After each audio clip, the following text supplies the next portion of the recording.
Good afternoon, everyone. Thank you so much for joining us. Welcome to the MEFA Institute Summer Loan Training for College Administrators. My name is Sean Morrissey. I am the Director of College Relations here at MEFA, and I will let my colleagues introduce themselves as well. Hi, everyone. My name is Stephanie Wells here at MEFA. I am also Director of College Relations at MEFA, and I've been at MEFA for a little over 23 years. Happy to be here today with our annual training. Good afternoon. My name is Dorena Barreto, and I am the Assistant Director of College Relations here at MEFA, and I've been at MEFA for almost 5 years. Thank you for joining us today. Hello, everyone. I'm Meg Villavicencio. I'm a Senior Associate on the Originations team, and I've been at MEFA for about 23 years as well. Hi, everyone. Thank you. So a little bit about logistics for behind the scenes. The chat has been disabled, but please, if you have any questions, you can use the Q&A button at the bottom of the screen, enter your question there, and we'll be answering those behind the scenes, and we can answer some of those questions live as well if we think that that will be the best way to answer the question for you. If you want to use the closed captioning, you can use the live transcript feature, and there you can see closed captioning as well on that. And the audio settings will allow you to adjust the volume as needed. Great. Thanks, Sean. And we'll also be recording and send the slides probably tomorrow.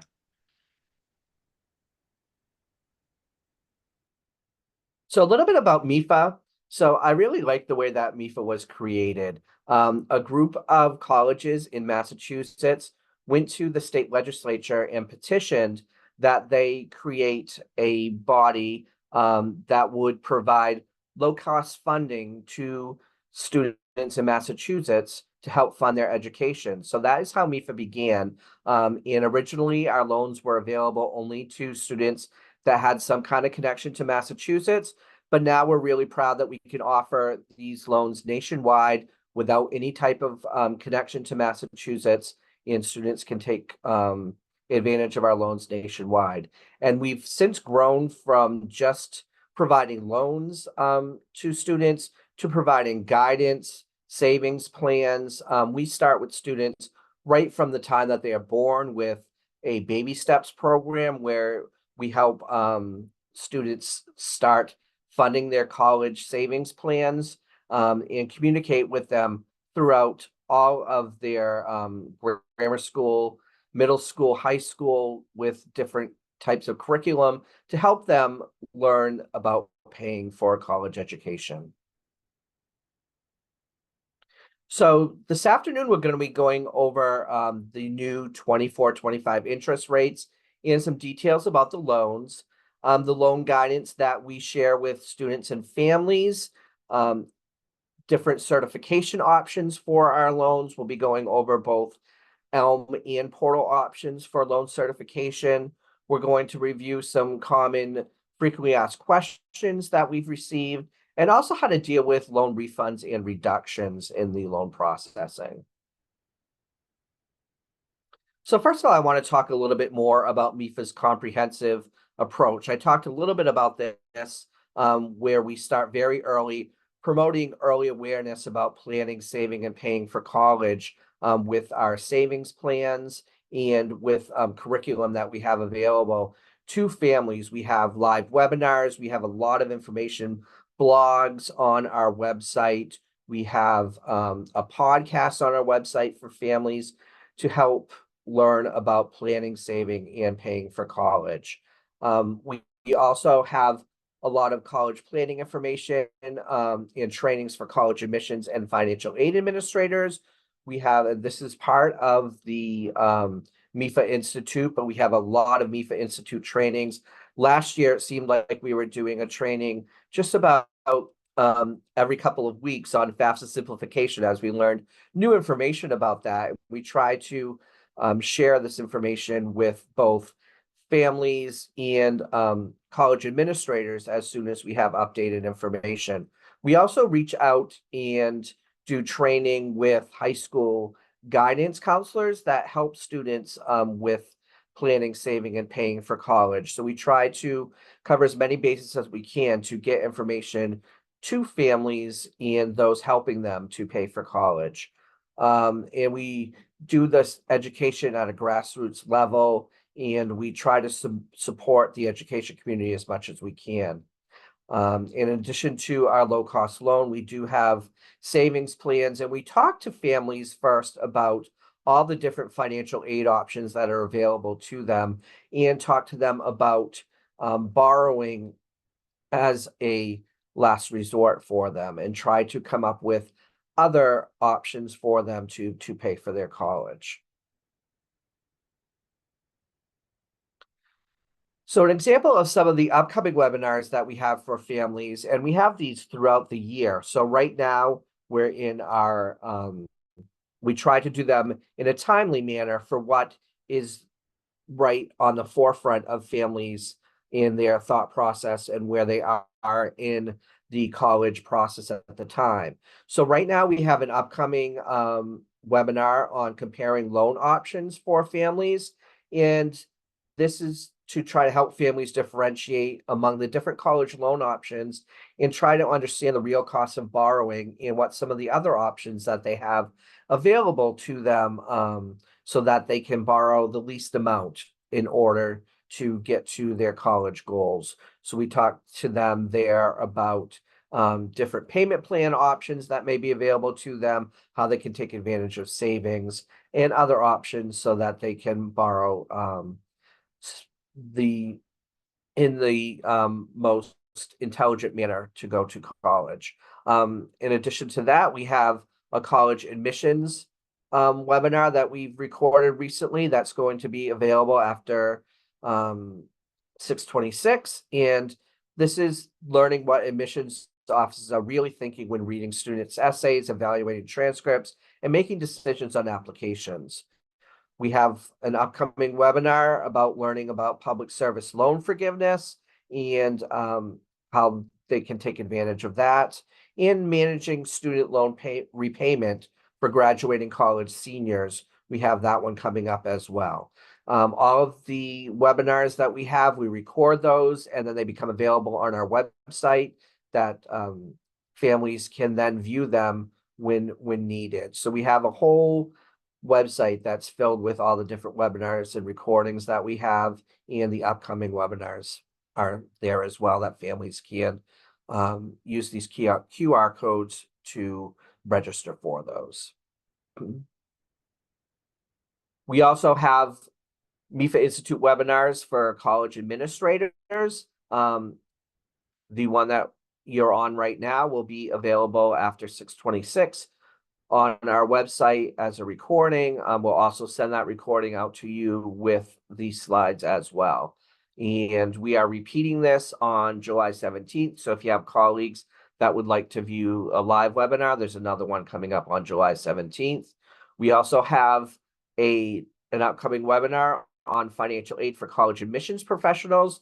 So here we have a panel that will discuss what college admissions professionals need to know about financial aid, so they can learn from the experts exactly what they need to know. And then we have another one on FAFSA simplification for college officials that is recorded, that talks a little bit about what the FAFSA simplification and how that affects other offices on campus, and what upper administration needs to know about FAFSA simplification. And we have a whole host of FAFSA simplification webinars recorded on our website, and you can access those if you need to as well. So I want to talk a little bit about our MEFA loan rates for 24-25. For undergraduate loans, our fixed interest rates are between 5.75 and 8.95%. We are really happy that the MEFA loans are once again under the plus loan rate for this year. Also that they're in such a narrow range. So borrowers are not going to be hit with a really low teaser rate, and then their rate may go really high with our loans. there's really a narrow margin there with what our loan range is. For graduate loans, those rates are between 7.15 and 8.95%. Once again, that's under the plus loan rate, and we're really proud of that. We have a great website for college administrators. We just revamped this within the last year, and we tried to put all the information that you may need in one site. So let's take a look at what some of the information is that we've put on there for you.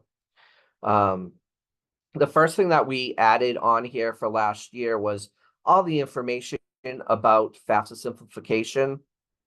We tried to put those resources right up front for you as those changes were going through. And we have a whole page for families about how they can go about doing their FAFSA that is very helpful for them. We have some on-demand webinars there that you have links to. And we also have a great PDF of who needs an FSA ID. And it's a 3-page PDF that you can download and send to families as needed. It's available in English, Spanish, Portuguese, right here on the website, and you can download those as needed for families.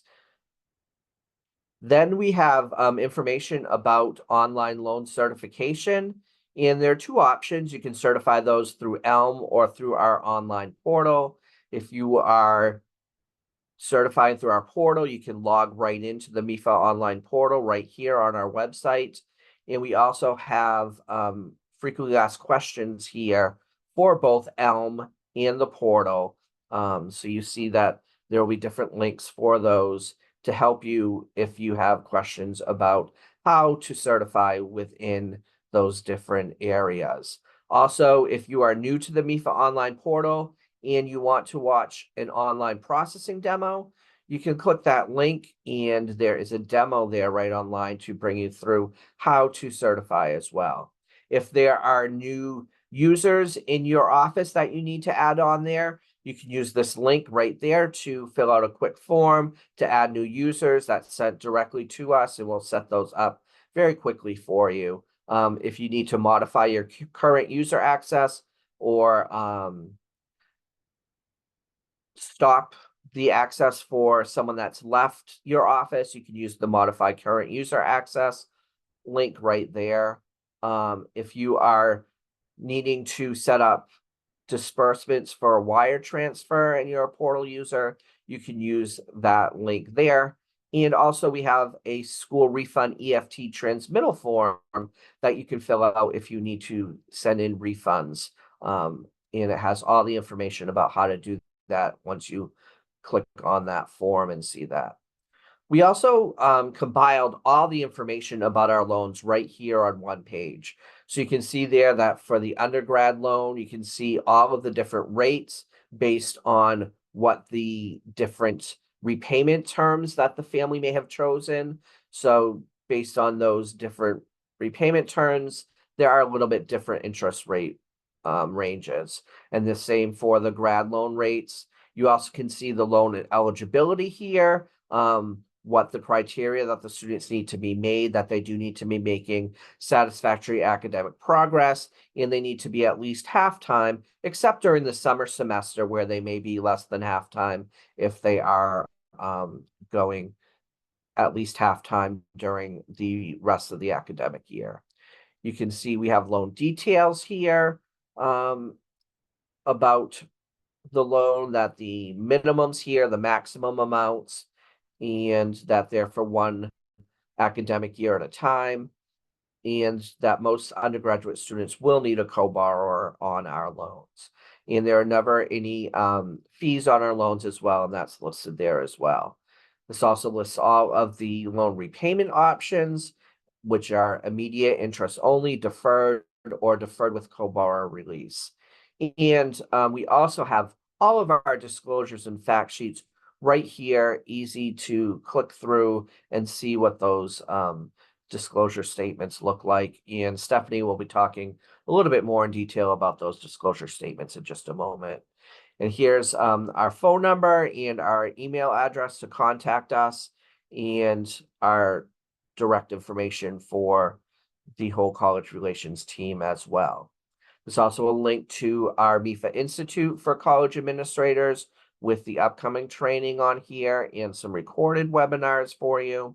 So you can take a look at all of those that we've had in the past couple of months. And here is where we have all of our frequently asked questions. And you can find answers to all of those, like the summer enrollment and our prior balance policy, which we'll be talking a little bit about in a few minutes. But all of that information is right there on the website for you. And we tried to compile that in an easy to digest and quick to get to, so you can have that all in one spot for you. Great, thanks, Sean.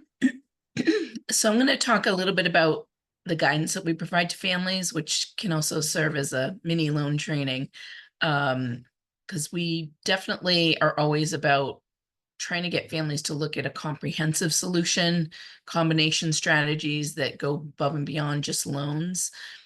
So let's talk about that a little bit. I'm not going to get into every fine detail because I know that most of you know at least some general information about loans, but it's important for families to look at that interest rate. That's obviously going to drive the cost of the loan, whether they want a fixed rate, stable monthly payments, a little bit more security and knowing there will be no changes, or if they want to ride the market and go with the variable rate, if they can afford and accommodate changes in monthly payments, that might be best for them. But we always make sure that they look at what the cap is if they're looking at a variable rate, and let families know that their rates with most lenders is tied to their credit as well as the repayment option that they choose. So in general, most lenders operate that way these days. So it's important for families to know when you see a range of interest rates, don't just look at that lowest rate, because it usually is a range. So I'll talk more about that in a second, because we don't want them just focusing on that lowest advertised teaser rate.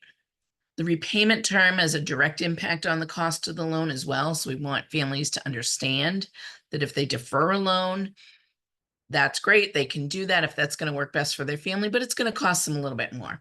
It's going to cost them a little bit more in a higher interest rate, slightly higher interest rate, as well as the fact that they're not making payments of principal and interest while the student's in school. That's going to drive up the cost of their loan. So they really want to look at their affordable monthly payment, see if they can swing a year or two on an immediate repayment loan or interest only to make some payments on that loan. And then maybe later on, when the student's a junior or senior, maybe if money's a little tight, then go with a deferred option. But, we do try to guide them through all of this online as well as when they call or email us.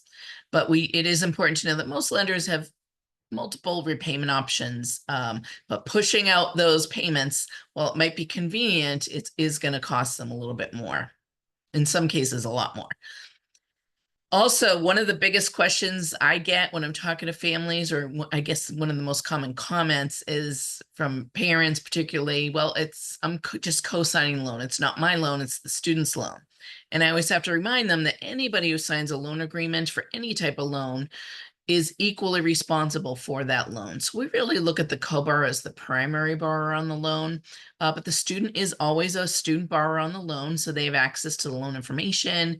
They can help, maybe their parents took out the loan and they're helping them make payments on the app in addition to the minimum payments. Whatever the case may be, co-borrowers have equal responsibility. And for the MEFA loan, for the undergraduate loan, 99.9%, I'm making up that number, a very high percentage have a co-borrow, because most undergraduate students don't have established credit or don't have, a full-time income. They might, not be ready to take on payments. So we feel like they have their federal student loans. And then students, they usually will need a co-signer. So it's good for them to just start with that up front. In addition, sometimes families, maybe they've had credit issues. So we know that the PLUS loan is easier to get than most alternative or even state-based loans, but it's not always the most feasible cost-wise. The PLUS loan is more expensive than MEFA loans, for example. So sometimes adding grandma or grandpa that has an 800 credit score can help not only increase their chances of approval if maybe the parents have had some credit issues, but it also will lower the interest rate. So at MEFA, what we do when we're looking at the approval, it's an instant credit decision, is we look at the borrower on the loan, and sometimes it could be the student, but who has the highest credit score, and we'll use that credit score to determine the interest rate. So they always know we're taking the highest credit score to get them the lowest rate. So that's always good. It makes the process a lot easier. And some loans do have co-borrow release options. So we do have a deferred loan with a 48 on-time payment co-borrow release option, but that's 4 years into repayment that the parent or the co-borrower would have to wait.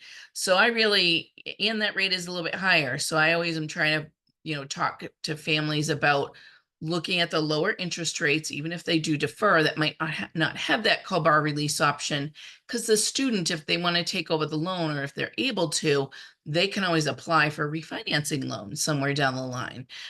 So that's also another option to get a co-borrower off the loan. But those are just some of the things that families need to think about when it comes to the co-borrower and what their responsibility is. Now, I love this chart here because it really shows you graphically the range of interest rates and how important it is for families to look at the full range of the interest rates, not just that lowest advertised rate. Also, are there any fees attached to the loan? Is it a fixed rate, a variable rate? They need to know all that before they even apply. Now, usually when families apply for the loan, that's when they get their actual interest rate, but they can get a good estimate just by doing some research. So here you see MEFA with our, rates for this upcoming year. And we have Plus, which is, as we mentioned, a little bit higher than the MEFA's highest interest rate. But then you see a few private lenders here that have a very wide range of interest rates, very wide margin. So their lowest offered rate is excellent if you have maybe a credit score, 850 credit score. I'm making up that number. I don't know what their credit criteria is, but you do for most loans to get that lowest advertised rate, you need a very high credit score. So most families are really going to fall in the middle.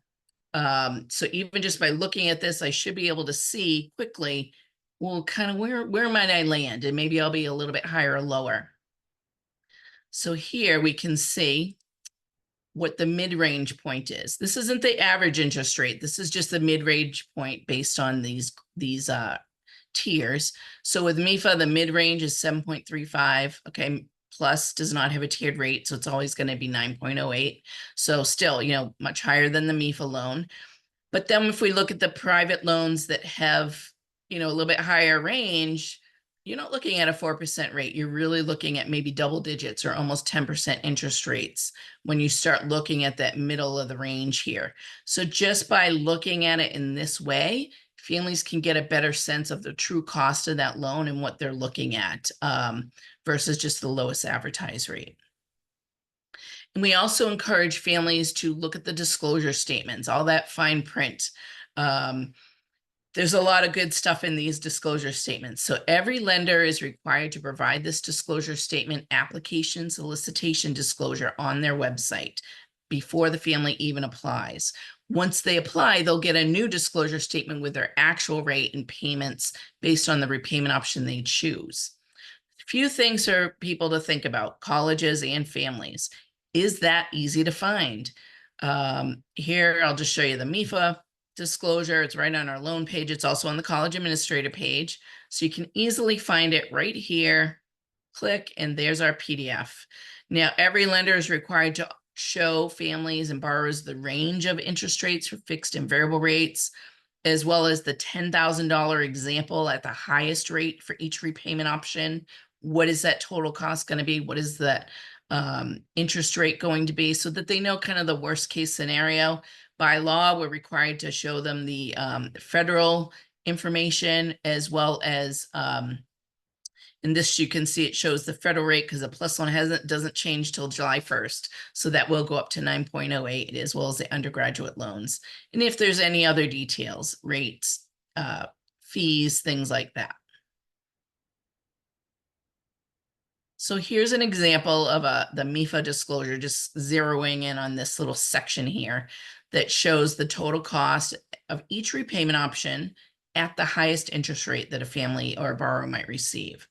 And then we have lender B, which also has multiple repayment options. But you can see at their highest rate at over 16%, that total cost is going to go way up. So if we look at an immediate repayment, 10-year loan with MEFA, a $10,000 loan, if they make minimum payments for the full term of that loan, it's a little over $15,000. With lender B for a $10,000 loan, it's a little over $27,000. Big jump in numbers just by choosing a different lender. And again, these are at the highest rate, so this is worst case scenario. But then if we look at the deferred payment, because that's what a lot of families love, that deferred repayment option. With MEFA, if you make minimum payments, it's a little over $21,200. With lender B, again, a $10,000 loan is going to cost them over $47,000. That's an astronomical amount of interest. Again, I'm talking worst case scenarios, but even if you cut those amounts in half, that's still a lot of money to be paying in interest just by choosing maybe a popular lender that they've heard of versus, a lower cost loan. So it's just something for families to think about. We know that colleges aren't going to be can't recommend lenders, but it is these types of tips and guidance are good for families to understand and to be looking at when they're researching their loans. So just digging into a little bit more into the disclosure statements. I love my disclosure statements because they have so much good information here. And the nice thing is that every lender is required to provide that. So these are other lender disclosures. These are not MEFA, and I don't even think these are both the same lender. But if you look at a fixed rate, it's going to show you all the fees, what the rate range is, that total cost for that $10,000 example. You can see that total cost there. And then if we look at a variable rate, which has a couple other things I might want to look at, of course, the range of interest rates, but also any fees that are attached with this one. There's a late payment fee. MEFA has no fees, no late payment fees, no origination fees. And then if it's a variable interest loan, you want to know what is the loan tied to? So how is that rate determined? So these are things that just general guidance that families should be looking at, as well as that cap on the variable interest rate. They want to know, how high can that go? So that affordable monthly payment option is key to how MEFA guides families to try and get them to maximize what they can out of pocket to maybe, borrow a little bit less. So our monthly payment calculator, our loan payment calculator can be really helpful just to run numbers. And I use this all the time. So if I have a family who, let's say they owe $20,000, I'll just do a quick demo here. And it's a freshman, so we're going to put him 4 years before graduation.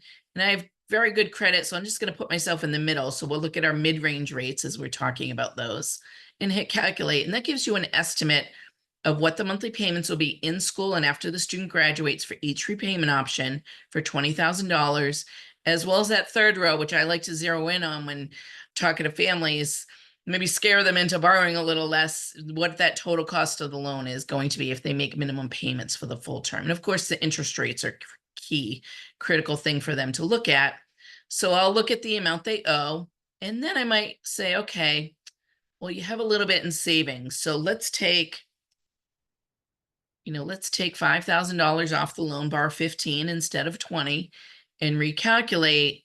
And then let's look at, oh, geez, look, your monthly payments have dropped. That total cost of the loan has dropped across the board. So these are really, it's a good activity, a good exercise for families to look at. And we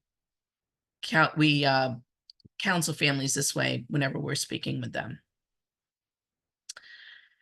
And last but not least, for my little section here, before I turn over to Darina and Meg to talk about the actual loan processing, we get asked all the time, how does MEFA compare to PLUS? So we have this little chart that we put in our Comparing Loan Options webinar for families that really breaks it down. What are the interest rates?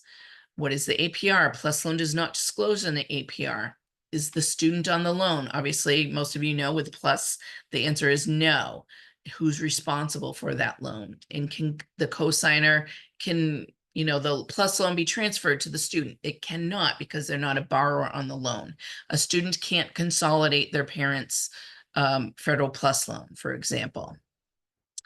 And what is the credit standard? So with MEFA, you have to have a 670 credit score or above to get approved. And we have multiple repayment options.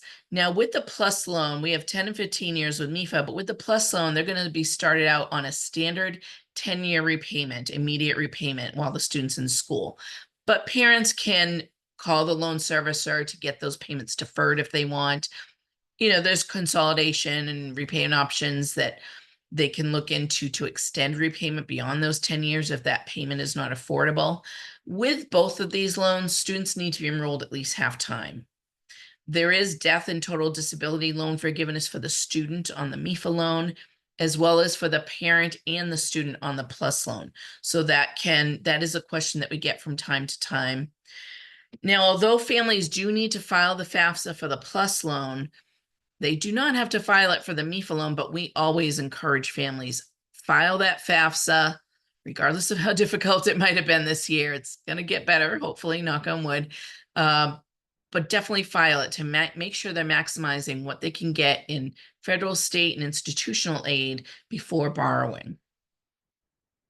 So I'll just stop real quick, see if we have any questions. I don't see any in there. And I'm going to turn it over to Darina to talk about MEFA loan processing. Thank you, Stephanie. So we're going to switch gears and get into the MEFA loan processing section. I'm going to start off talking about how you can certify MEFA loans and how the disbursements are sent to your school. So to certify MEFA loans, you do have the option to certify via ELM, and we will disperse through ELM as well via ELM NDN. And we just want to do a quick reminder for our ELM schools, as it is a majority of our schools that use ELM, that for our MEFA undergrad loan, as Stephanie mentioned, it is mostly like we consider a family loan because the student will need a co-borrower on the loan with them. So it should be a process as a parent or sponsor loan with both the student and the co-borrower's information. And just want to highlight that we do have an FAQ page for our ELM schools. There's a lot of great resources on there with the common questions that we get throughout the year. So it is a great reference page. Our second option for certifying MEFA loan is to our MEFA online certification system. And Sean did a little demo in the beginning. So to get access, you would just need to visit mefa.org/certify. And as Sean showed earlier, you just want to click on add new school or users. And once we receive that request, we will authorize that person access to our online certification system. And so in terms of payment for the schools that use our online certification system, we have two options. The first being the EFT disbursement, which we would highly recommend. If you're not already set up for EFT, please consider getting getting set up. And to do that, you would just need to complete a wire transfer authorization form, which was demonstrated earlier. And again, once we receive that, we will set up the wire EFT for your school.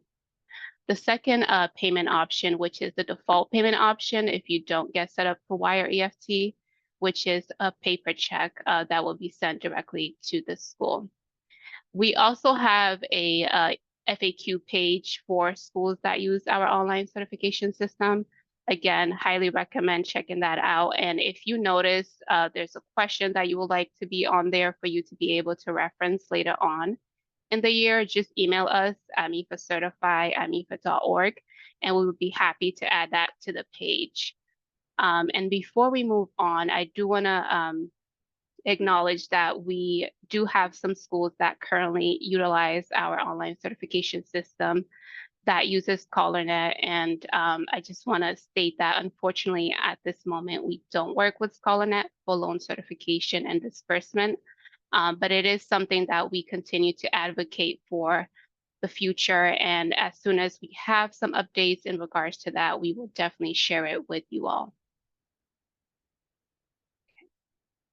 All right, so now that you know how to certify and how to expect payments from MEFA, I just want to get into what you will need to certify when you are completing the certification for the student.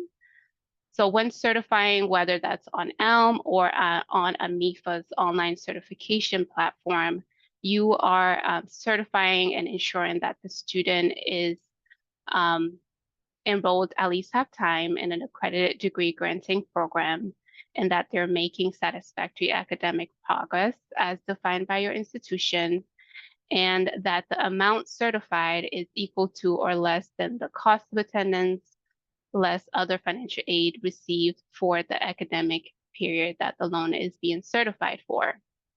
And before we move on to the second part of our eligibility requirements, I do want to address some common questions that we get. And the first one is, are international students eligible for MEFA loans? And the answer to that is no. All borrowers for MEFA loans need to be US citizens or permanent residents of United States. And the second question is, can certificate students be eligible for a MEFA loan? And unfortunately, we do not have a loan program for certificate students.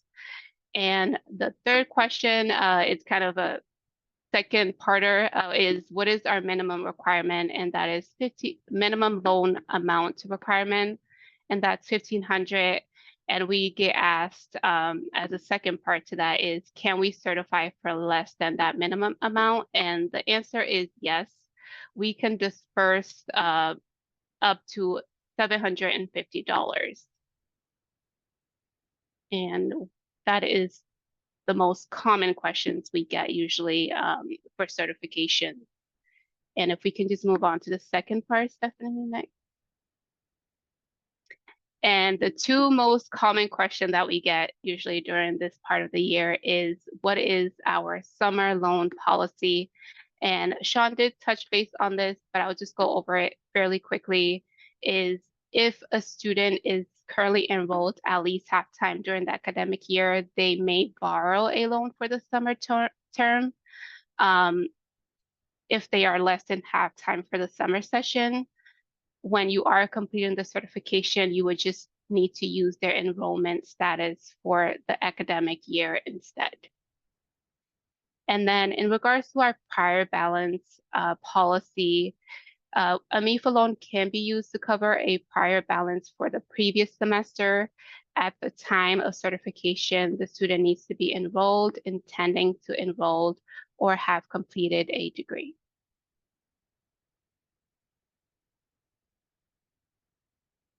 And then lastly, before I hand it over to Meg, I just want to go over a few of our ELM processing guidelines for things that we just would like for all of our ELM schools just to keep in mind when certifying MEFA loans.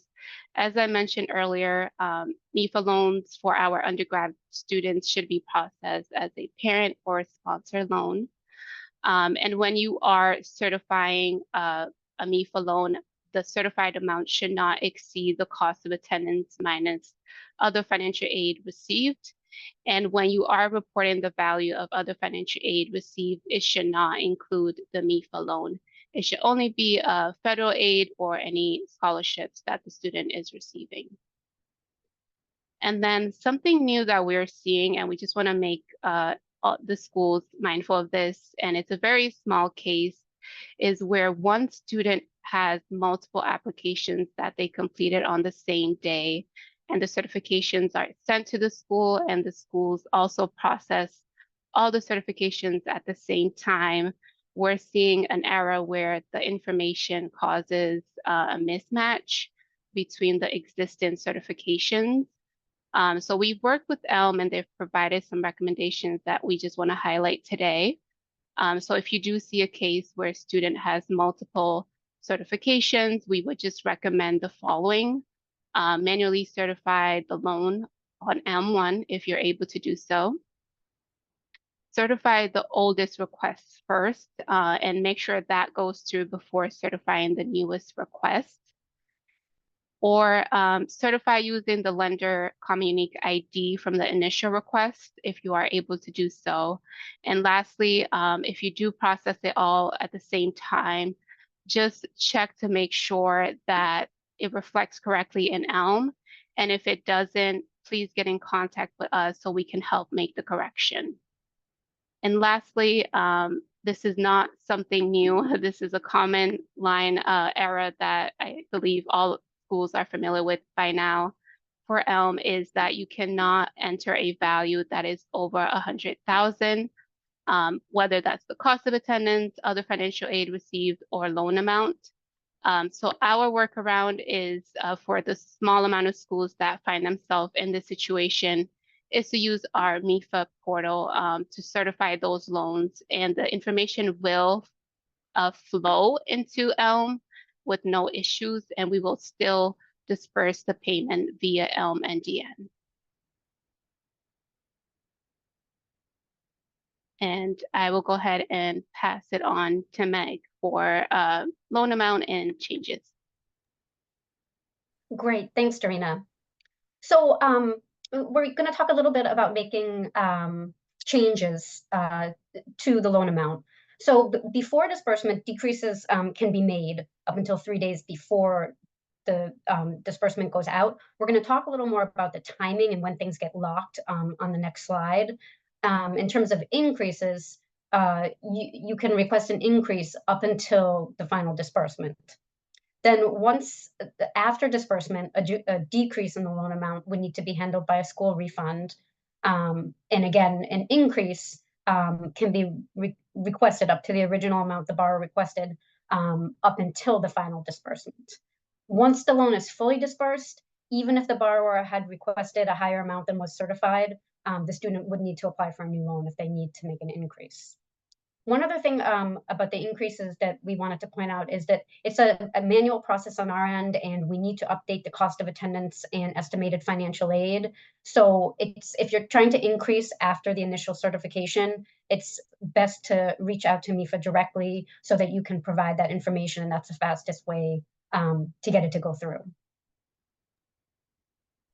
Thanks, Meg. One thing I wanted to mention that we didn't put on the slides, but is that our minimum loan amount is $1,500, but we can process as low as $750. So if a family applies for $2,000 and they're only eligible for, let's say, $1,300, which is $200 below our minimum, you can certify it for that, but our system won't accommodate anything below $750. So just know, because I've had a few of those questions lately too. Great, thanks, Stephanie. So this is what I was referring to in terms of, we get the question a lot, when's the first available disbursement date? And it's a little bit of a different process in Elm versus in the MEFA portal if you're getting internal MEFA disbursements. So first here, we will talk about loans that are certified in the portal and dispersing internally either by wire or check from MEFA. So after the certification is completed, for this example, we're looking at this chart, we'll say it's completed on a Monday, June 24th. Then that starts the borrower's right to cancel period, which lasts 3 days. And then for internal MEFA disbursements, there's a 1-day pre-disbursement lock for funding purposes. And so that would happen on Friday. And since MEFA only disperses internal disbursements on Fridays, the first available disbursement would be the following Friday.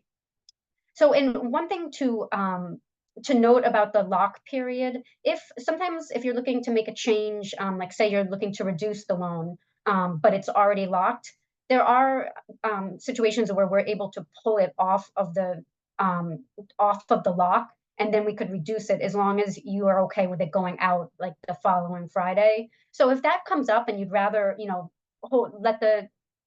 get it corrected and then go out later, you can certainly contact MEFA in that situation.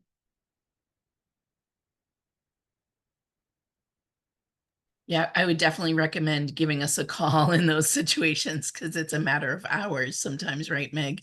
Right, exactly. But we can do it. Just call us. All right, let's talk about Elm. Okay, so Elm there's some things that are the same in terms of, on this chart, we have the original certification is completed on a Monday, then the same thing in regards to the borrower's right to cancel period, that lasts 3 days. And then with Elm NDN, because of the way the funding works, there's a 2-day lock. So that period has to go by, and then would be the next available disbursement date. And of course, with Elm NDN, we disperse every day. It would be based on your school's, disbursement frequency, when the first disbursement would be. And this happens frequently with Elm users. You might be able to go into Elm and make a change. Elm may allow you to reduce the loan, for example. But if it's in that lock stage, the change is not going to go through. So it might seem like you made a change to the loan, and that happens. That's where we usually get questions, because our portal won't allow you to make changes during those lock periods. So it can be a little tricky. So just, if you need to reference this, hang the slide on your table, and hopefully this will help reduce those. That's a great point. And actually, Stephanie, one other point on that, similar to the portal, the NDN has this 2-day lock. Sometimes we're able to, depending on the situation, pull it on the first day of the lock. On the second day, it's already been funded and like on its way. But so again, as Stephanie mentioned, yeah, you could make a change, but if it's something you really want to check on, the best thing to do, if it's right up next to that lock period, is contact us, and we'll see if we can do something right away about it. Thanks, Stephanie. Okay, so refunds, we talked about after the funds go out, if the loan amount needs to be decreased, it would be handled by a school refund.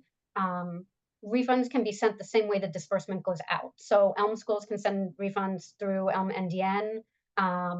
One thing, MEFA processes refunds once a week on Wednesdays. We have had some situations where, a school might enter a refund request on a Thursday, and then maybe they don't think it's gone through because it doesn't get processed for a couple of days, and then they enter it twice, which causes a duplicate. We'd encourage you to check with MEFA if you're not sure if it's been received, and just know that we process them once a week.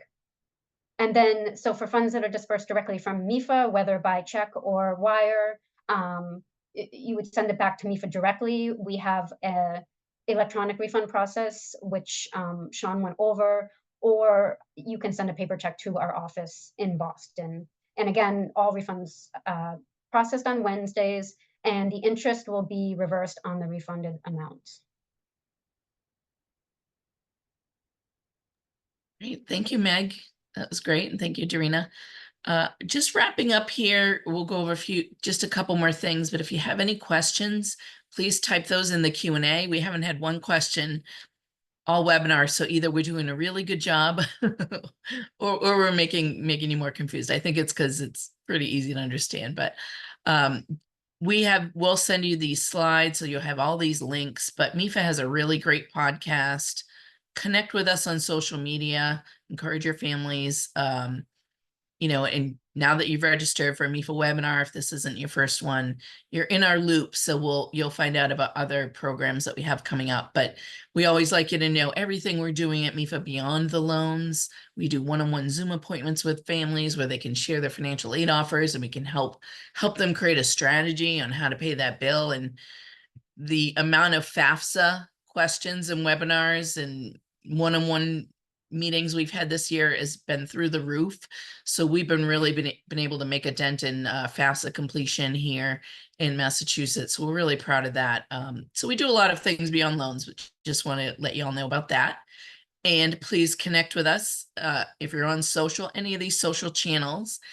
And our numbers here, you press 1 for college administrators, and the best email to send everything to is mefacertify@mefa.org for loan processing.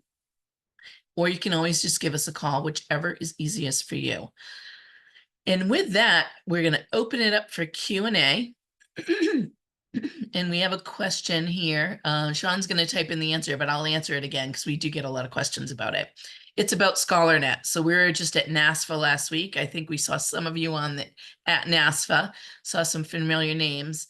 And it is something, we went live with Elm in 2020. So we're somewhat new to working with an outside process like an Elm or a ScholarNet. And we just went national in 2019. So we're still fairly new using Elm, but it's going great. and 80% of our loans are through Elm. However, with that said, we know now that we're national, we're meeting people all over the country at conferences, and ScholarNet reps are always emailing us or coming up to our table as well, letting us know that their colleges want MEFA to go through ScholarNet, and we, as a college relations team, do advocate for that each year. We're definitely not going to have it in place for loan season this summer. But it is something that, that we look at each year, and our senior administration has to, make a decision on that. But it's something that as soon as we're ready to do that, and it's not off the table, we still advocate for that each year. So we'll let you know if that changes. So Meg, we have one here that I think this is a good one for you to answer. What is the credit expiration period for approved undergraduate loan applications? Yeah, we do get that a lot. So once the loan is approved, and the borrower has completed their paperwork, so say now we're in June, we won't withdraw any applications until post-peak. So there's not a rush for you. I know some schools don't certify until later in July or August. Once the borrower is all set and it's awaiting school certification, you're good. And then we'll do a cleanup in, late September for loans that haven't been certified. I don't know if that helps. Yeah, that answers the question. Then for loans that have been certified, that credit is good until the loan fully disperses. Exactly. Yeah, because I've gotten that question too before. Okay, great. All right, I don't see any other questions coming in. So we will wrap up the webinar. We'll send you a link to the recording as well as a copy of the slides. And we're looking forward to hearing from you this summer. Have a great summer, everybody. And don't be shy about connecting with us. Give us a call, and we hope to hear from you soon. Have a great day. Bye, everybody.